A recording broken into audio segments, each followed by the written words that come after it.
VM, which I think may have just happened, but we'll find out here in a second. So thanks for coming back. We're going to talk a little bit now about kind of the product, where the product's going a little bit.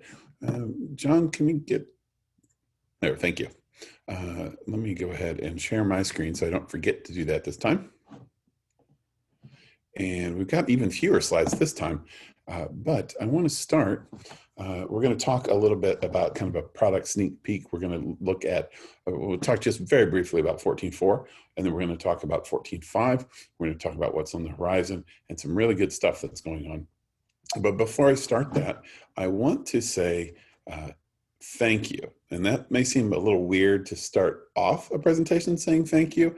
I know it usually goes at the end, but as I was sitting and preparing material for this session and for the session earlier this week and last, I'm kind of kidding because of course I did it the last minute like everybody does for these things.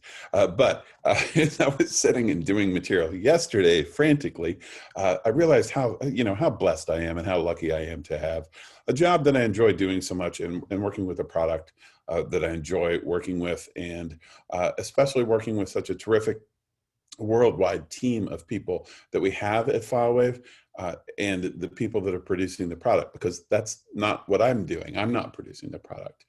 It's PN and Mateo and the development teams. It's QA and all the work that they put into trying to make the product better and better. And you know what? No product's perfect. Some companies will pretend their product's perfect, but that's never the case. And so there's always opportunity to improve. And our support team does a terrific job of handling issues when we have them in the field. And it's really good to work here at FileWave. And there's very much an upbeat vibe going on at FileWave right now. I think we made a very good hire in Vasily. And sure, he's my boss and he's probably on this call and listening, but that doesn't have anything to do with what I'm saying. But what I do want to say is just briefly for just a little break here and say this is kind of what my role is here at FileWave. Hopefully you guys will be able to hear this okay. Let me turn up the volume a bit. Are you guys working? Yes, sir, Mr. Simpson. Could you work any harder than this? Sure thing, boss. Hey, call me Homer. That's pretty much how things are here at FileWave when it comes to me and my role. So I'm pretty blessed, and I'm awfully happy to work here, and we've got some very good people. But that doesn't stop with just the people internally, because none of us could do the work that we're doing without your participation in making our product better.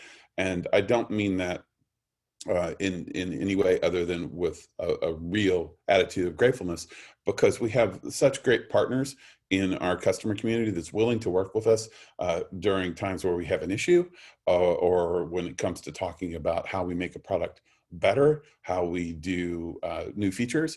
There's a lot of investment and a lot of partnership, and that really makes me happy to do these kinds of events and to talk to customers. And if you want to play more of a role in that, for instance, if you want to join our early adopter program, just reach out and let me know, and I'll give you some information on how you can do that. But enough about that stuff. Let's talk about what we're doing with the release cycle. We're updating our release cycle, and I mentioned earlier today that you may have seen some communication from me in the past about a 6-week release cycle, and since the fall, we're working in that 6-week release cycle, and pretty much that didn't work out like we planned. But we learned some really good lessons from that, and really were able to kind of nail down this newer process that we're going with. It's less frequent on the release cycles, but I think much more reliably being able to produce in a timely manner. And we're giving ourselves, as I mentioned before, an opportunity to invest in FileWave. So now it's time to make some adjustments to that 6-week cycle. And we'll take a look at that really quick here. I'd like to talk about this piece. Hopefully you guys can see this okay. So what we were doing was kind of a development cycle where we were developing for 6 weeks, and then taking that, we were calling that a release, say 14.2, for instance, and we were handing that over to our QA team, who would immediately start to test. And then the development teams at exactly the same time would start working on the next version, say 14.3. And you'd be saying to yourself, Well, where is 14.3? You haven't mentioned 14.3. You're right. I'm not mentioning 14.3 because we won't have a 14.3 because of the 6-week cycle we were getting too much of a log jam basically happening between development and QA, and the constant release testing that was happening just wasn't working for us to get the product out the door. The product was being developed, but we weren't able to release it in a timely manner. So what we're looking to do is adjust this to a 12-week cycle, which begins here with development in a 7-week increment, right? So we run in sprints in 2 weeks. And I know this is a lot of information, but just like to share, kind of how we're running things. So what's happening during this 7 weeks is that our QA teams work in sprint with our development teams to test as the development is going on. So that hopefully when we hit this date, which is at the end of these 7 weeks, when we hit this code freeze, that at that point in time, we're already in a pretty good place with the product. But what happens immediately after that is QA focuses their testing after code freeze on new feature testing, where we're spending the time to look at those new features very, very deeply to see what we need to adjust for. The development teams are simply standing by during this time to deal with any issues that our QA teams find. And as we expand that from our prioritized testing here to just regular regression or release testing, which we expect to fully, from the time we're at code freeze to the time when we're ready to release, we expect that to be a 5-week window. That during this time, all the development is here waiting for bugs to be found. But as we get better and better, fewer bugs are going to be found. And the development teams will have time to work on these things, which is technical debt. That is things that maybe we've released when we don't have parity, perhaps, between the native admin and our web admin.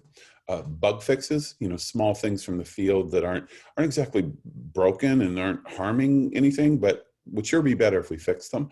We're going to be working on those things, working on analysis. And this is where I said we were investing in FileWave with the performance and stability issues, and working on research for our upcoming features that they'll be working on in the next 7 weeks. What we'll see here, though, is this little cross out means that the teams are not working on new features during this time. So we're simply working on making FileWave better during this 5-week period that follows the 7 weeks of active feature development. And during that whole time, we'll be working on documentations and things. So right now, today, we're going to talk about, as I said, just briefly, 14.4, and then we're going to talk about 14.5. We are right about here. If I were to draw a line, we're right about here with 14.5.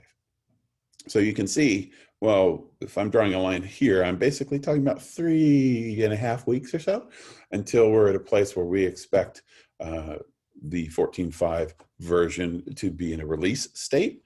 And we're only about 1.5 weeks or so away from where we'll start working with our early adopter program or beta program. It's not really a beta, it's more like an early adopter, but we just to keep it short, we call it our beta. So this is kind of the plan that we're going with, and I can tell you that it's been very positive internally to make this change, and we're all feeling really confident this is going to help us get a better, improved FileWave product out the door. Any questions on that before I go on and we talk about specifics in 14.4 and 14.5?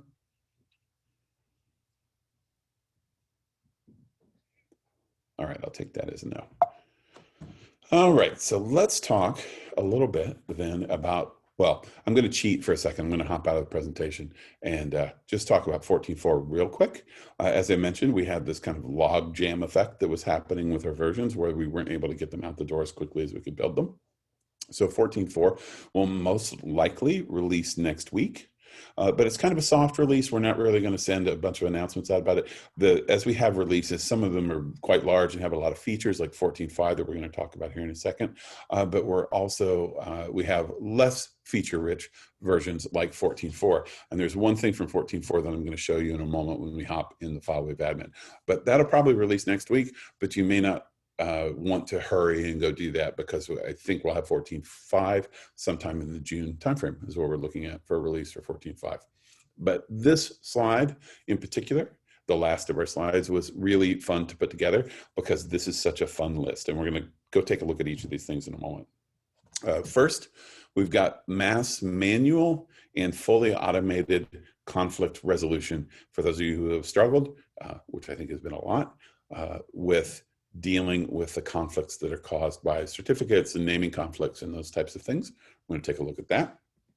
We're going to talk about the initial release of Windows MDM, which includes autopilot integration and a profile/policy delivery. Policy is technically the name that's used by Microsoft. We've got PKG and MSI payloads now able to be built in the web admin, which is really kind of nice in adding more and more functionality into the web admin. And in general today, we're going to spend more time in the web admin than we're spending in the native. We've also got scheduled installations for software updates. We'll talk more about that here in a moment. We've got file set status in inventory. That one is big. I think it's big, even for a small thing. And then we've got bulk client commands in the web admin. And you may be saying, what does that mean? Well, if you ever wanted to wipe more than one iOS device at a time, you'll want to stick around for us to talk about that. And kind of a sleeper, but I think a really nice one for FileWave admins, not necessarily for customers, but for FileWave admins, the ability to do a verify across a NAT with FileWave, which is why earlier when the question was raised about client monitor and that IP not being displayed correctly, why I said to some degree it doesn't matter because we've got a little bit better solution on the horizon for that. So before we jump in and kind of look at these things, does anybody have any questions? There was one comment in the chat that I think your change in the structure of the development cycle will address. There was a comment about that they would prefer some stability over constant updates, especially ones that tend to break other stuff. And yes. Am I right that QA getting involved earlier kind of helps with that too? Well, it's more, they were always involved throughout the process, but now all of them can be involved with all parts of the process rather than a team that is dedicated to one thing while another portion of the team is dedicated to other things. So it's sharing the load, but also it gives us the opportunity to invest in FileWave, especially on the performance and stability side, in ways that we just couldn't with the schedule in the way that it was before. So we're all pretty excited about it. All right, so let's hop in and take a look. All right, the first thing I'm going to show you is a video because I've got too many windows open here. Way too many windows open. If we look in there and take a look at the conflict resolution. This is a video because I had to use a kind of a fake environment, well, not really fake environment, but a real environment, but not my lab environment to show this.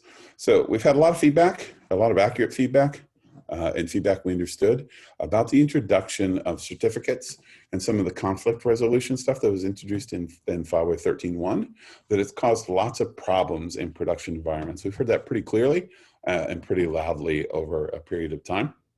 So what you'll find now is within the product, this is in 14.5, we'll give that just a second to load, is now we can see, if we sort by conflicts there, all these devices in here that have conflicts, right? And how you resolve that today is you pick one of those. Any of you that have had to do this have seen. You click one of those, and then you have to click on this Solve Conflicts button here.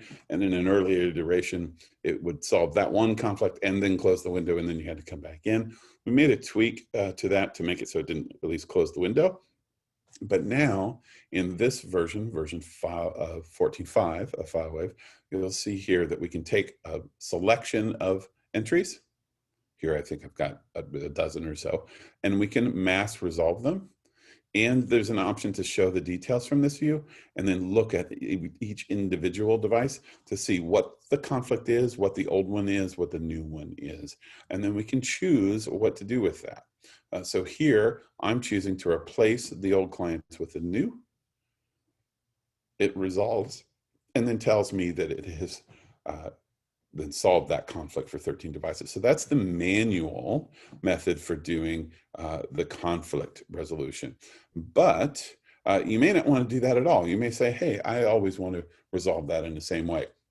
And from the FileWave / security perspective of things, that was what this was supposed to address, was to make it so that an individual device that comes in couldn't impersonate another device. So it made it more secure, but also made it more difficult, which a lot of times, frankly, is what happens with security related things. So it made it more difficult. So what we've given you now is the ability to relax that posture whenever you may need to. So let's assume that we're expecting to reimage a bunch of devices and we know there's going to be conflicts. We can come in here now and choose to automatically resolve those conflicts. Just like you can automatically put a client in a group when they come into this window, you can also then choose to automatically resolve the conflicts. When you turn that on, you can choose what you want to happen by default. This is an early, just so you know, the language of this gets a little bit better. This is a slightly older version of 14.5. But once this is in place and set, you don't have to come into this window to resolve conflicts, right? So it will happen for you automatically. All right. Any questions? I imagine there's probably a thumbs up or two in the chat there on this particular one.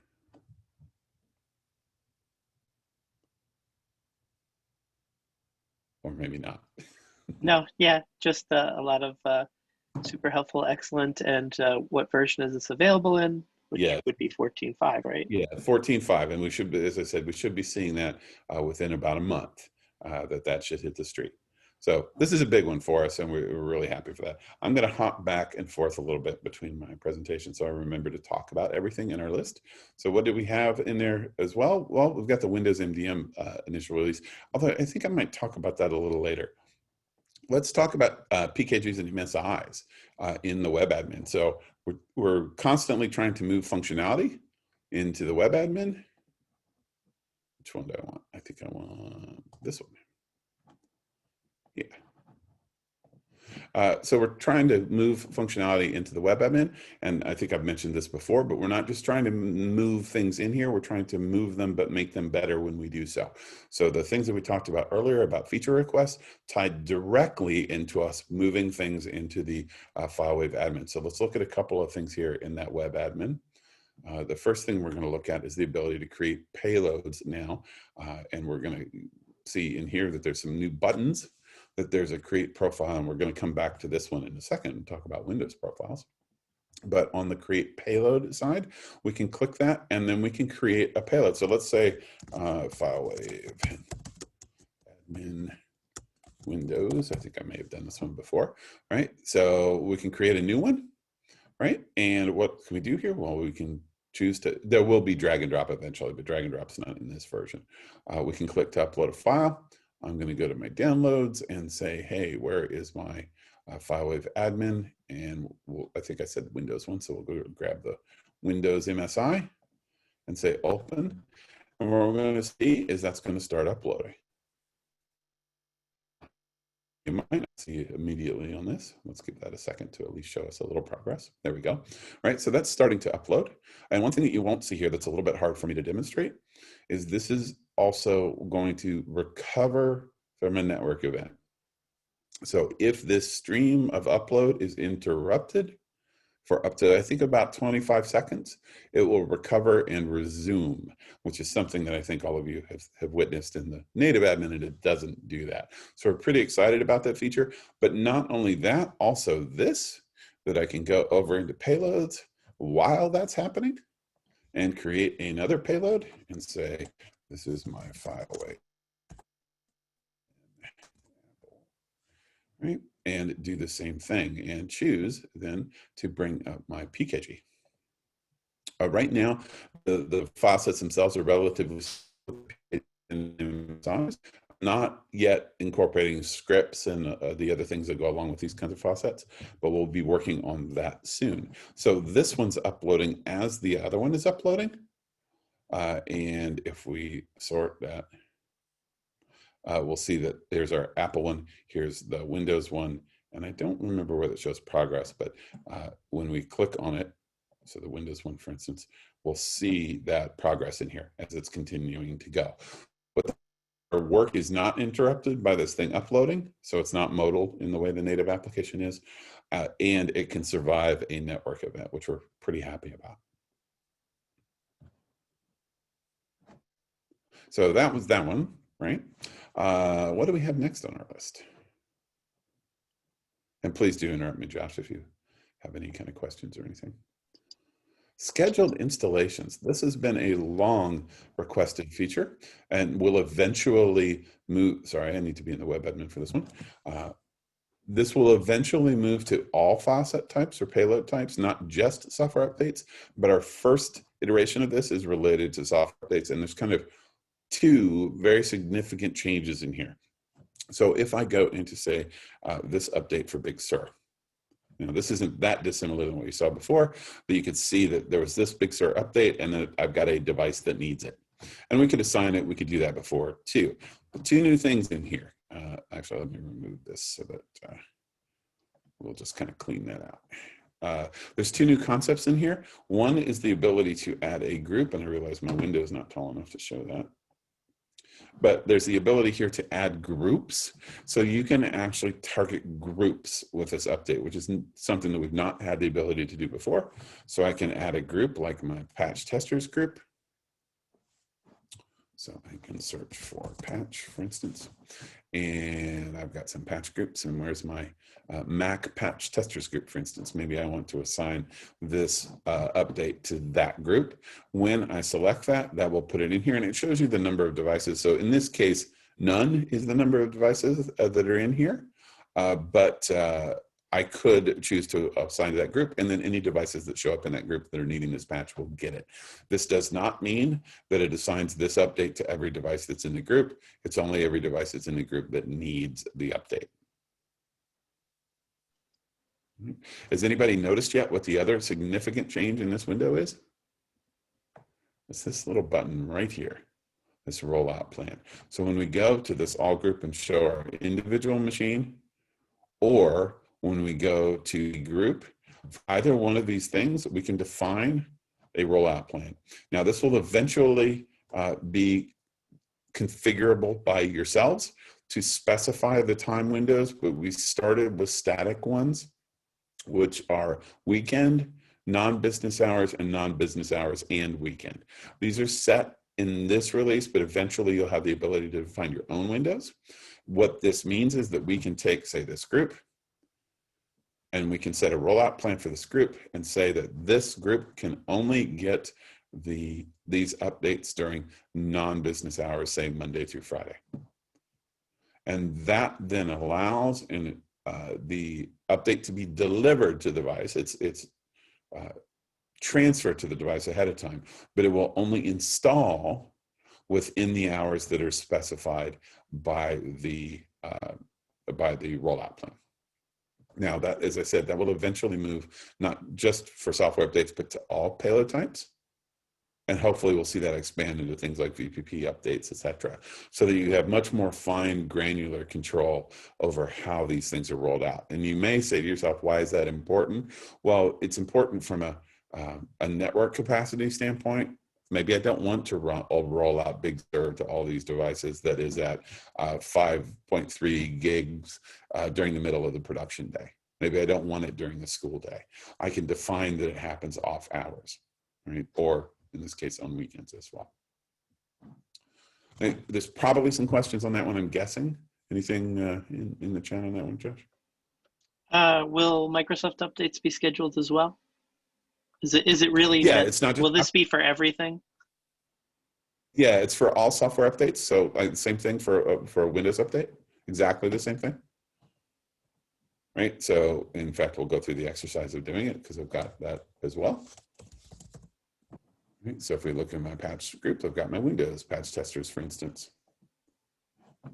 Right, and so here's my group, and in this case, this particular device does happen to be in that group, so you can see that it's assigned, and I can do the same thing where I say, here's my group. I want to do it, say, on non-business hours and weekends, and I can choose to deploy it to the selected group. Now, there's a number of things that we want to see further improvements with everything related to software updates. This is by no means the conclusion of this. We're doing a lot of work on software updates, but this is step one to address one of the larger items that we've seen with this one. And would this apply also to like my own packages or just the software updates? Because I might want to. Yeah, it's just software updates today. But the whole idea behind this was to make it available eventually for all. Okay, so in this, it doesn't apply to iOS at all yet because this is specifically Mac and Windows updates. It does apply. Or does? It does apply to iOS, although I picked one that was already deployed. It does actually deploy to count for iOS as well, the same thing, the same logic. Okay. Right? But it doesn't account for anything that I have over here, say in Payloads. Can't do it the same way today, but eventually. But I can't promise when. But it is important to us if there's enough buts in there. All right. And somebody asked, are those the only 3 options for Rollout Plan, or can you make your own? And I think you said that in the future, it'll be make your own. Yeah, to keep the development work manageable for the release cycle that we were looking at, we went with the static ones to begin with. Those will be configurable eventually and probably fall into the policy, FileWave policy Faucet types that was meant to take over for superprefs. Very likely we'll be able to define those windows even at a per device level, perhaps. So we're looking at that right now. And Matteo and PN are working on that together. I don't know if either of them are on the call here with us this afternoon. It's quite late their time. And there was one other thing. There was a question about whether, all these improvements to the web interface would be usable from an iPad in the Safari browser. Obviously, well, you could pick a file and upload in the browser, but is everything getting QA'd on Safari as a browser doing the admin work? No, it's not QA'd on the browser doing the admin work, but it does work. Okay. All right. And PN's on, but he's muted. He says he's been in chat. Okay, good. Not good that he's muted. He's allowed to talk. But it's good that he's here. Okay. So any other questions on software update before we move on?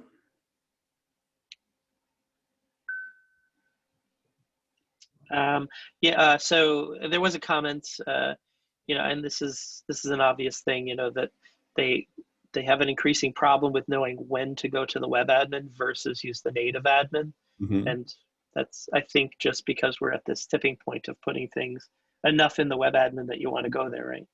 It is exactly. And you're going to see that as well when we talk about the Windows MDM stuff, because it's over in this environment as well too. So that's one of the things that's really important to us, though, is try to make the transition between the two seamless where necessary. We obviously have not done that yet, but that's high on our list of things to try to figure out as we move into some of the more complex functionality. All right, so let's take a look at what we have next on here. We talked about scheduling installation, faucet status and inventory. Oh, I love this one. It's not a big change probably, and it's one of those that falls into the category, boy, we should have had this a long time ago. But let's take a look at this one, and then we could do this either place, but since we're in the web, we're going to stick here for now. And I don't need to be in Teams while I'm in here, that's for sure. So if we take a look in reports, we can now create a report. Now, I'm going to hop into native for just a second because FileWave in the web admin doesn't have the concept of file set groups.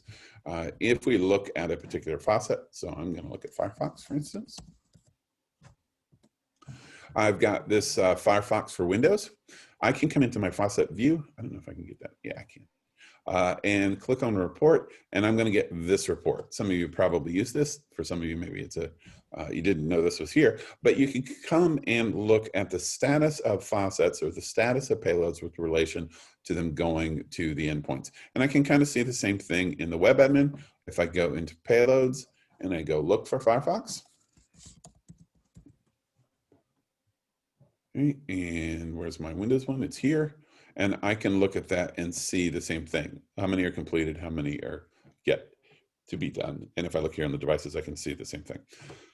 But that's not the same as reporting. I'm showing all this information, or I guess it is kind of the same thing, but it's not as configurable as like in reporting. Because first of all, I don't care about any of these statuses. I don't care if it's active and I don't care if it's associated.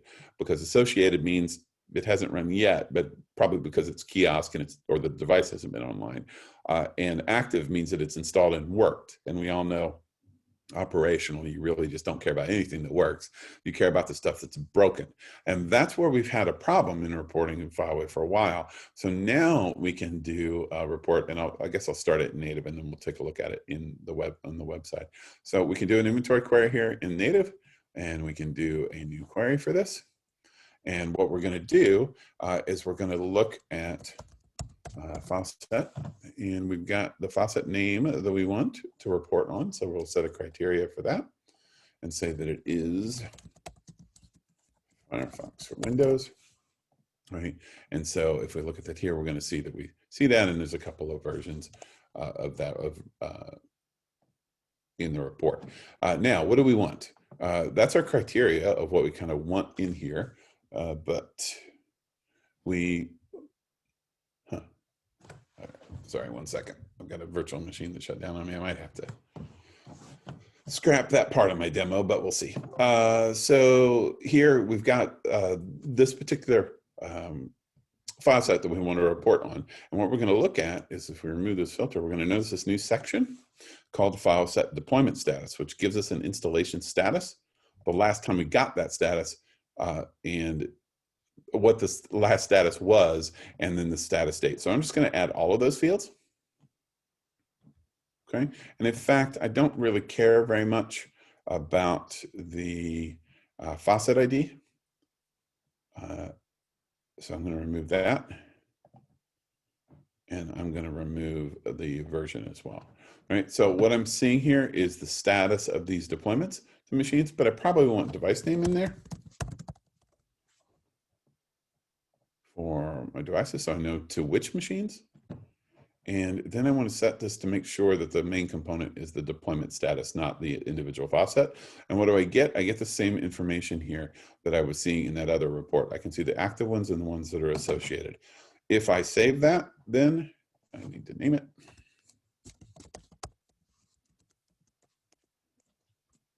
So we'll go ahead and save that.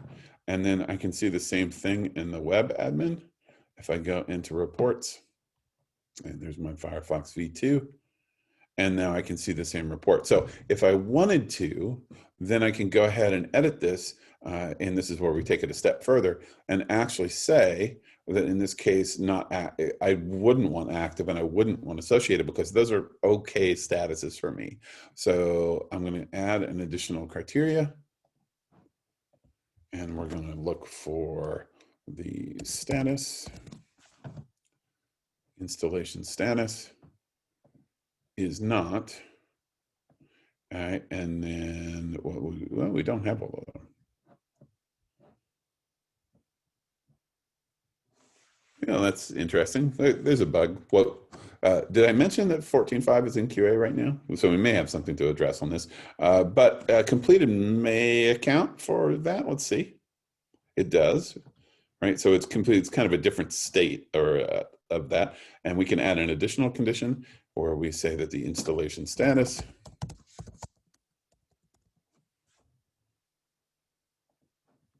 is not then remaining either. We just want warnings or errors, and of course we could have come at that the other way. But what do we get? We end up with no results, which is exactly true, that we have no results because we don't have any that are in an error state. And if we look at that in the native, we can actually turn on the favorite thing that gives us the numbers on that too. So it's allows us to do quite a lot on the reporting side that we couldn't. And if you're an intrepid soul, you can use that report then to actually drive the dashboard to show that information as well. But basically that installation, the faucet status was a field that we never had in inventory that we do now have in inventory. So any questions on that one before we move on?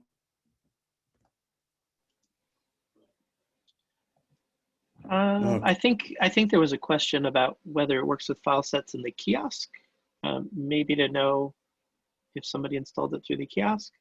Trying to figure out when the context of the message was. Yeah, it does, but that is an additional status, right? Because it's assigned to kiosk until somebody runs it. So we do still have status on that though. So yes, you can. Okay.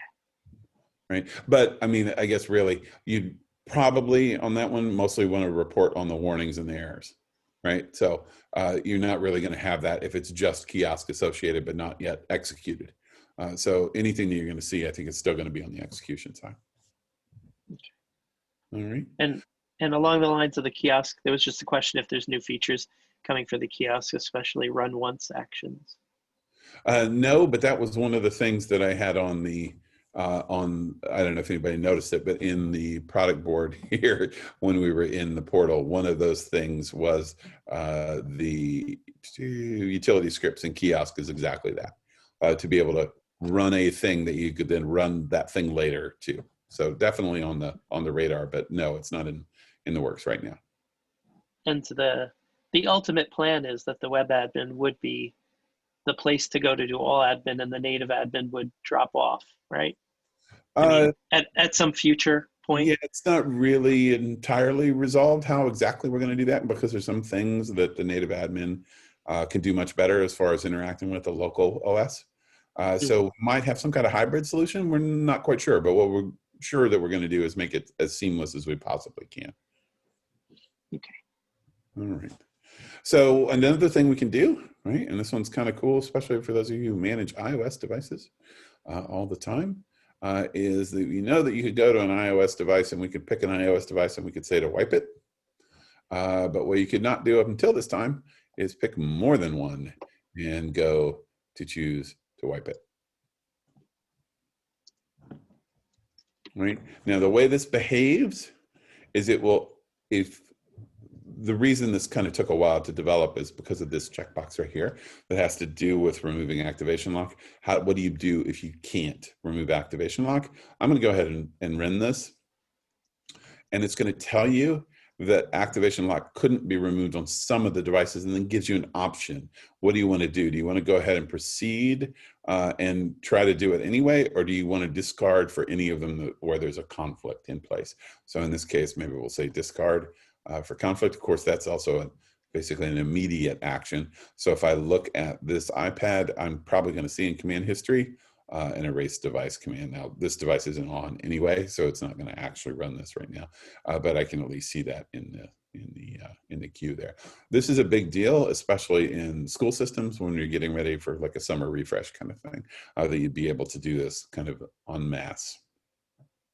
We have had a script for that for some time, but not quite as easy as doing it in the UI. But that one's not too complicated, but a really nice feature add. Okay, we've got two to talk about. Let's go talk about Windows MDM, and then we'll talk about one of my favorite little additions here last. So the Windows MDM stuff, the first iteration of that is here in this release. Now my VM has gone a little crazy over here to my left, so it went to sleep. I may or may not be able to bring that back up. Let's see what we get. But what do we have? You'll notice in the sources section, where we've had Apple related stuff before, like DP, VPP, etc., that there's a new section for Microsoft. And here, any autopilot integration for Windows MDM requires an Azure subscription. You have to have a premium subscription with Azure Active Directory, but you can then provision an application in your Azure environment to allow your devices to be an autopilot, which is basically the equivalent of DEP. I think we've talked about this as a group maybe a while back when I said it would be done earlier than it is today. And I really wasn't lying, but I then found out later I was lying. So I don't know if that makes it lying when I thought it was the truth. But we didn't get it done, but it is done now for this first iteration. And what you can do with it, basically the enrollment happens. So in this case, I've got a device. If I go look in these TK client devices, and hopefully it's not totally messed up now, because I was messing with it and I don't think it liked what I was doing to it. But this device is Windows MDM enrolled. And I think we'll see that. It just shows as enrolled here. But let's look at it in the native admin. I've had trouble with it kind of toggling between the enrollments. So let's see what we get. And what do you see right there? It's enrolled via Azure AD. So this is an MDM enrolled device. And what does that mean? Well, it means that we can actually deploy profiles is the first thing. Microsoft calls them CSPs, or configuration policies. If we head back into our web admin, everything with Windows MDM is in the web side of things, but we can go back into Payloads and we can create a profile. And now there's an option. Is that an Apple profile that we want, or a Windows profile? In this case, a Windows profile. We give it a name, right? So we'll say maybe device restrictions or something like this. And as I said, we're still working all this through QA right now, but it's working pretty well so far. And I can say here in device settings, and one thing is a little different. You'll notice this UI looks very similar, right? Very much like what we're doing for iOS and macOS devices. And that's on purpose, of course, because we'd like to keep a uniform look and feel. One thing that is a little different, though, is once you configure one of these elements, you're going to notice that the others go away and are grayed out. Only one element can be configured per individual payload. So maybe I don't want to allow the customer in this case, or the user of this device, to change date and time settings. So I can turn that off and I can save that. So these are basically the equivalent of GPOs. So maybe I can do something like that. And then the one that we'll test with here today is we'll create a new one for, say, Bluetooth. Right? And we'll do that one because I know it's safe and it was working before. But if we look at do a Bluetooth restriction,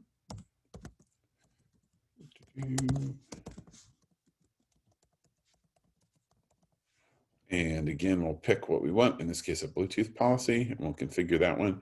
And we'll simply say that we won't allow connections to or from the device while in Bluetooth. And we can save that, right? So we see the profiles in here, and we can see that they're, well, of course, they're not assigned to any devices. That's where deployments come in.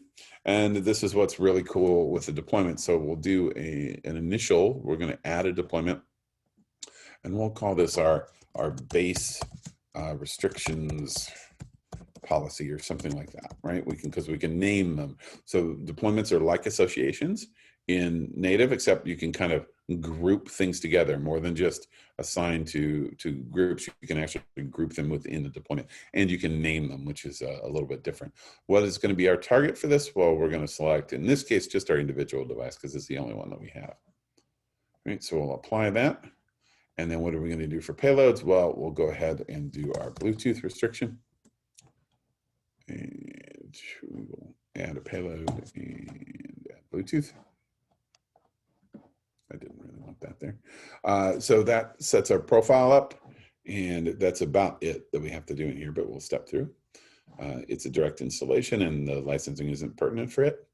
And so it shows us a summary then. We got one device with one thing that we're applying, and we can go ahead and, what am I missing? What isn't it like? Why is save grayed out? I think we've got a little UI thing there. That should allow me to save, and I'm not going to worry about troubleshooting that right now.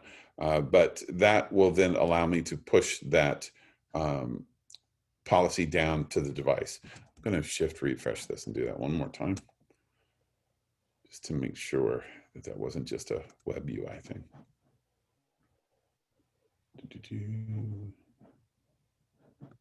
Yeah, I can save from here, so let's do it that way. All right, so we'll pick that device. All right, and we'll pick the payload.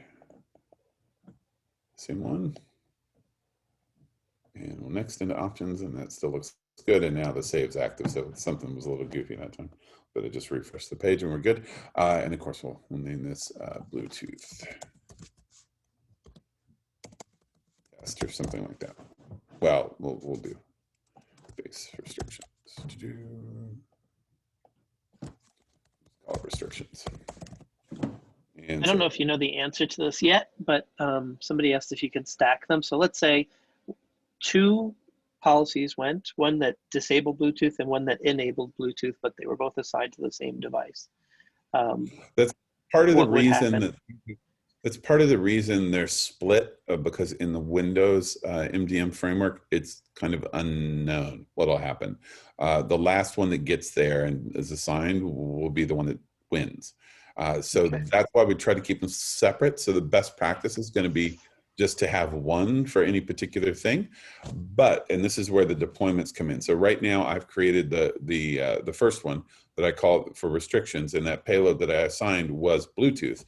But what you're probably going to get into is something where you're doing deployments where we might call, let's assume that I'm working with a school, right? And we can call this instead high school restrictions, something like that.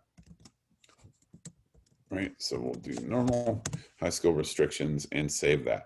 And so our Bluetooth one is in there. Well, we can also then go ahead and add others. So we can add the other payloads.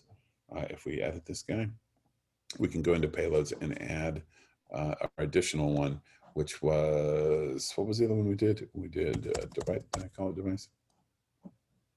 Yeah, this device restriction one, right? That could be assigned as well. And so what we end up with is a family of policies in here or profiles in here that then can apply to the same target. So I'm most likely that would not be targeting an individual device, but would be targeting a group. With that, if we pretended like this was our high school, right? We could say that. So it's more the role of the device, and then you just group together all the things you want to send. Yeah. Maybe some clarification there. The main difference, if you are used to profiles in the Apple world, the profile is just one big plist which is sent to the device, and then the device handles it. So if you send two profiles, we will send the first one, then the second one, and then Apple decides how things will apply. So if the first profile disables something and the second profile enables it, we have limited control over how the device will behave. It's really on Apple hands, and sometimes for some restrictions, they will just take the less restrictive, sometimes the most restrictive. It's really on their hands. On Microsoft world, it's slightly different. We don't send each profile individually. We have to build one big policy. So it's more or less the same as if you have used our EMM capabilities for Android devices. So we merge all your policies together into one big policy, and we send that to Microsoft. So we decide which one will win, and we're using the same rule as if you have two file sets associated to the same device. We pick the closest one, so we have some rules which are documented, and we decide which one will win. Now the problem is that if you have one policy which contains multiple sub-policies, because in MDM world, Windows world, for instance, the network policy is not one big policy, but it's a combination of small policies. What if one of these failed? So we would have a file set report, which is only 1/4 of the file set was deployed, but not the rest of the file set was deployed. And it was not deployed because another file set contains partial part of the file set. So we saw that it would be very, very difficult for us to report you correctly what has been installed and why it has been installed or why it has failed. So this is why we went through, okay, we have one payload, one policy per profile. So when we deploy, if it fails to install for any reason, you will get that the whole profile failed to install. So that's the driver for us, making a proper report and making things simpler for understanding why it worked or didn't work. And actually a question that came up also, and maybe PN, you'll know the answer to this. In the past, Microsoft would make you buy like Windows Enterprise to get certain features. Is there a restriction? Like, do you need Windows Enterprise, or does Windows Education work with MDM? Well, you can't do home, but certain things, and I ran into this myself when I was, just to give you an example, when I was working on, what I wanted to demo for this, I did this. And my device is Pro that I'm working with right now. I came in here and I said, what a perfect thing. Let's do the personalization here and let's configure this guy, because I can set a desktop image URL and I can set the lock screen URL. What better example to do in an environment like this than to do an example like that? But I cannot do that because this one actually requires Windows Enterprise. Okay, so MDM itself works with more editions, but certain features might not be available. Yes. Unless you have Enterprise. Yes. And I would suspect, although I don't know this factually yet, but as Microsoft has gotten into more of this kind of 2 per year release cycle with like 20H2, et cetera, we'll probably get into a situation that's very similar to what we have with Mac OS and iOS as this matures, that we're going to, and if I do an Apple profile real quick, you'll see that there are things like, if we go to, say, Mac OS, this one doesn't show it exactly the same way, but we start having things that are specific for versions.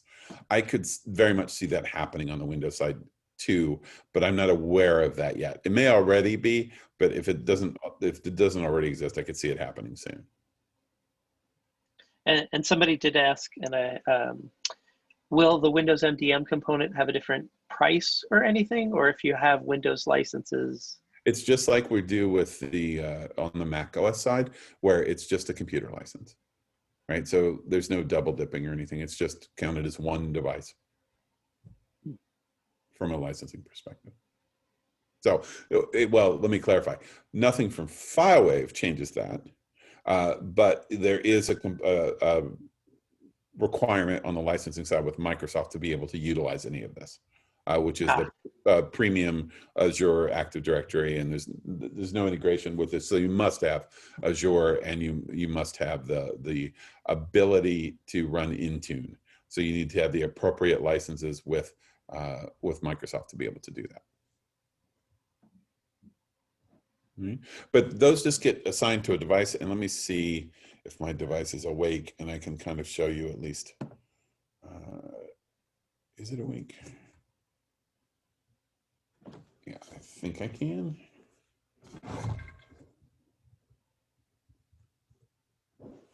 Okay, so I'm going to go here. And one of the things, although we didn't really mention it much, is we did make a change to Observe Client recently. And I will say that I have found it to be remarkably more reliable now with the change that was made recently to keep alive the connection for the technology we use to make sure that the connection is available. I have found it to be quite reliable now. So hopefully you'll find that too. And we're going to then talk about on this device, we can see from the device side, if we go into settings,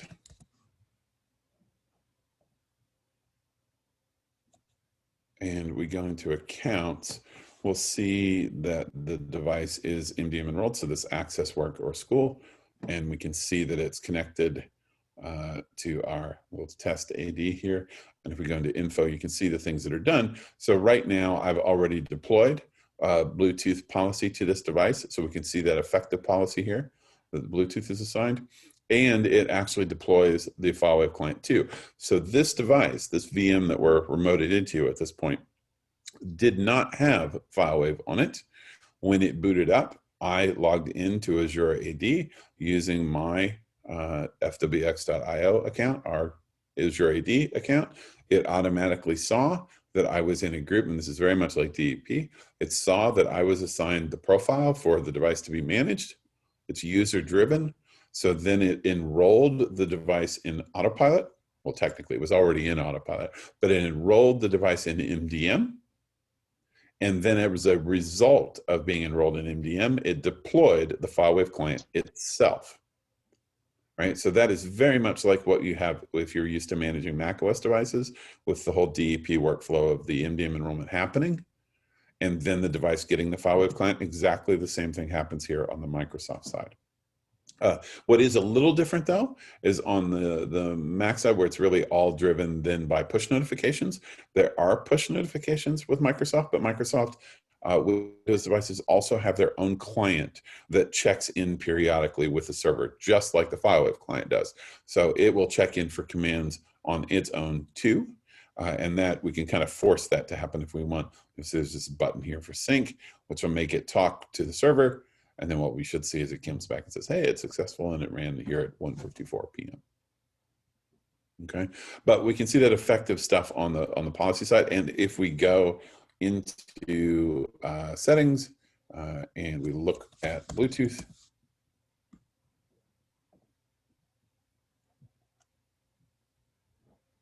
oh, I'm already in settings.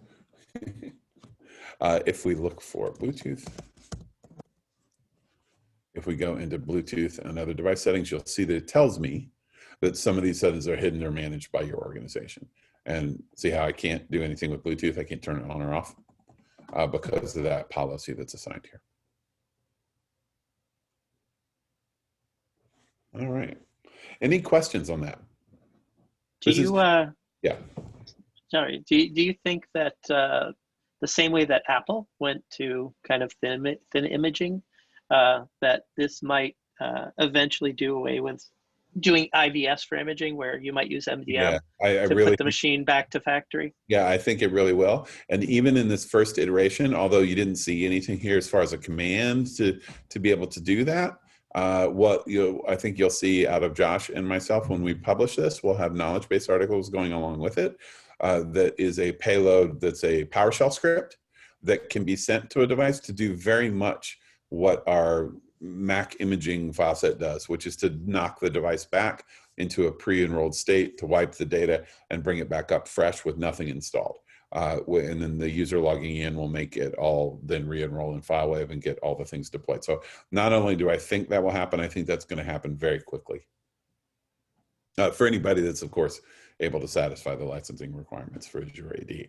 But yes, I think it'll get you out of the world of having to maintain images. And I can say for myself, who I've managed images for at least 20 years, I can answer that for Josh as well, because he managed them with me for most of that time, that images do take a lot of time. So I think there's some real advantages to going to that thinner imaging model. So yes, I do expect that to be the case.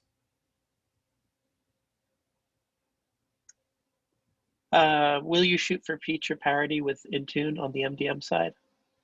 Eventually. So if we go back to the, did I close the window? I probably did close the window that had the kind of the roadmap out there. But the things that are on the roadmap for this that we're looking at is the ability, of course, we can't deploy applications through Windows MDM yet. So we'll be looking to add that. The BitLocker key escrow is important to us to add that. We've got lots more profiles to add that into that framework, but those are going fairly quickly. So yes, mostly, I think. It's a dangerous thing to say yes to, but we're really looking to provide a fully featured solution.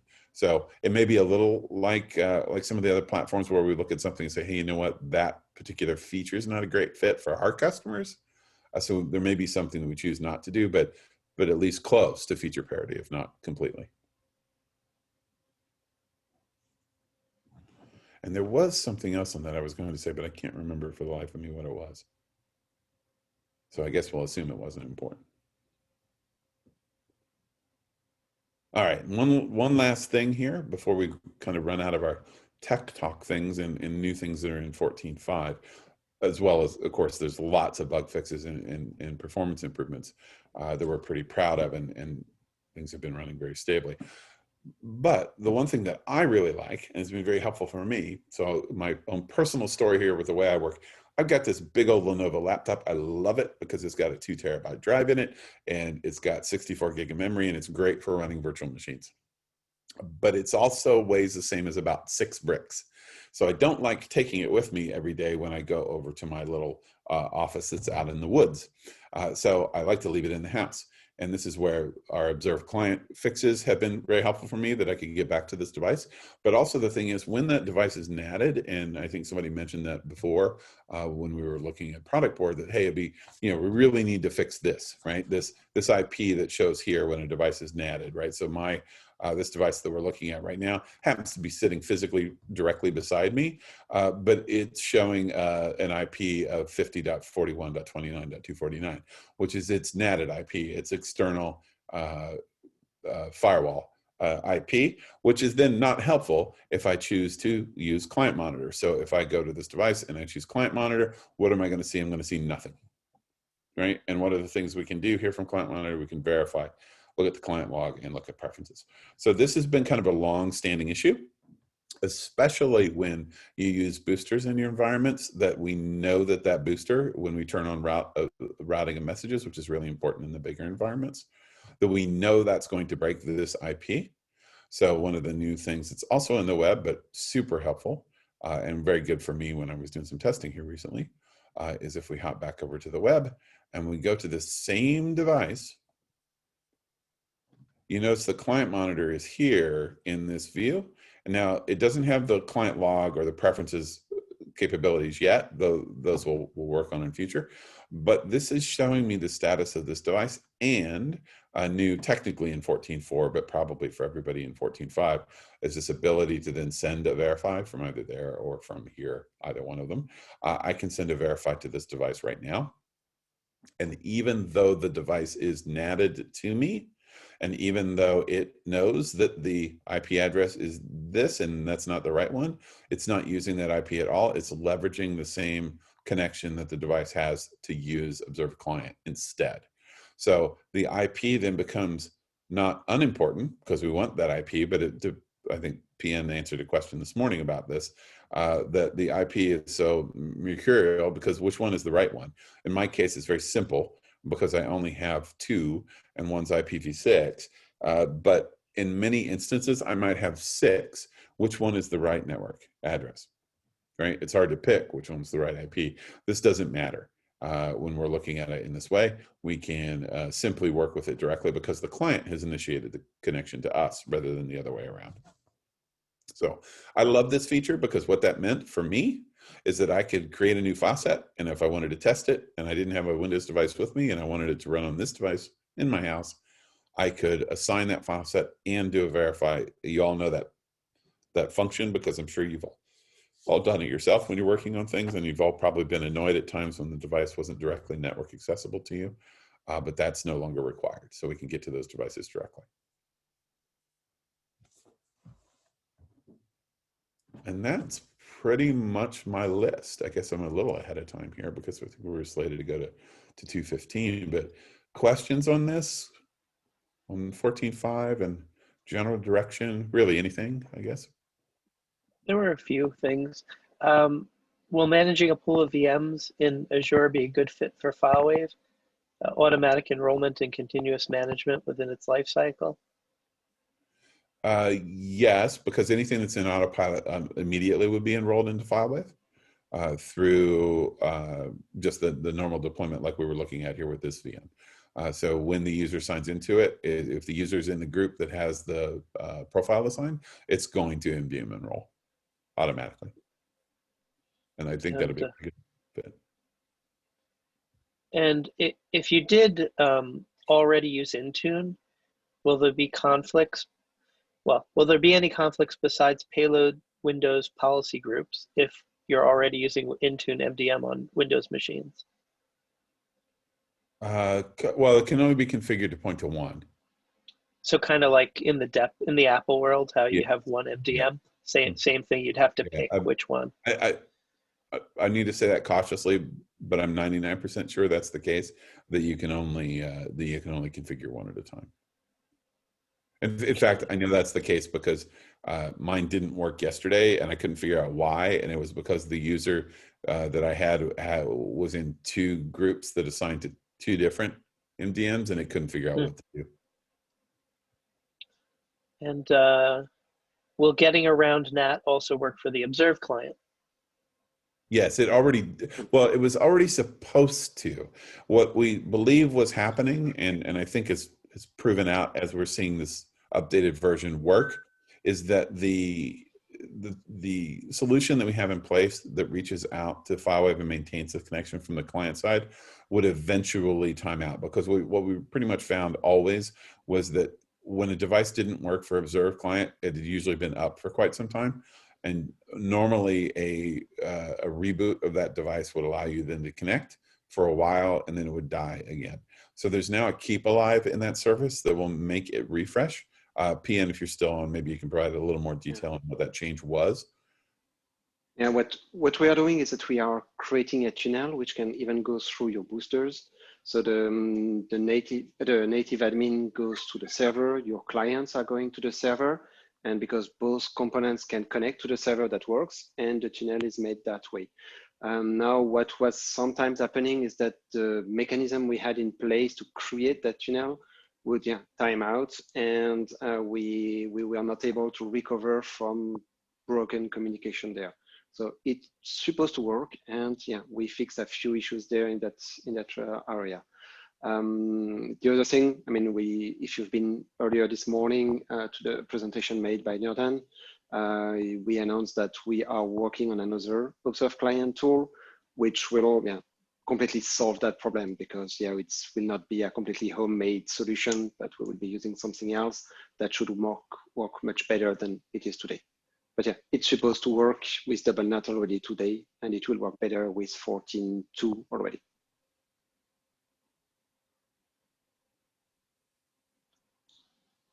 Okay, and is there any update on the connector to Intune to verify FileWave MDM for compliance policies? Oh, you mean whether the device is in compliance with rules or not? That was a little more like what Vasily was talking about this morning and some of the device trust stuff. It's very much an area that we're looking at very closely, but none of this work is related to that, no. Okay. And do you know what the GMT clock issue is? There's a mention in the chat about we really need to fix the GMT clock issue, and a few other people said they agreed. No, I don't know what that one is. Okay. I don't know if Derek's on, but maybe he's the better person to respond to that one. And he's probably can't unmute himself if he is here, so which I'm sure he's probably glad of, but yeah. But we'll take that. Anything that we've got in the chat that we've not been able to get to here today, we'll certainly get back to you with an answer. So just if you could take a note on that one, Josh. Yeah. All right. Well, that's all I had for today. And I think, are we rolling right in? What's the next thing on the agenda? I'm not sure if we roll right into the next or if there's another small break or. I believe there was a break, and then at 2:30 Eastern, so in 24 minutes would be the training sessions. All right, great. So we're going to go ahead and go for a break, and we're going to reverse roles when we come back. And Josh and Bauer are going to present, and I'm going to be the one reading the chat. So